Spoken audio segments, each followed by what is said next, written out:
আমি সম্প্রতি গিয়েছিলাম আমেরিকা সফরে। সেখানে নিউ ইয়র্কে একটা বক্তব্য রাখতে গিয়ে আমি বলেছিলাম, জামাতে ইসলামী যদি দেশ পরিচালনার সুযোগ পায়, কর্মজীবী মহিলাদের কর্মঘণ্টা 3 ঘন্টা কমিয়ে 5 ঘন্টা করা হবে। আরে যাই বলছি, বাংলাদেশের বঙ্গোপসাগরে জোয়ার শুরু হয়ে গেছে, চতুর্দিকে সমালোচনার ঝড়। হায় হায়, কি বলল জামাতের আমির সাহেব, এখন তো আর মহিলারা কোনো কাজই পাবে না।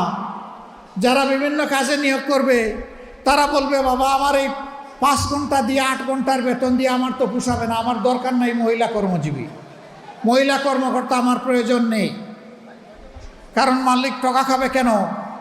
আরেক দল বলতেছে, যাও মহিলারা একটু রুজি রোজগার করতো, রাস্তাটা দিলেন আপনি বন্ধ করে। ভাই, একদিনে সব কথা বলা যায় না।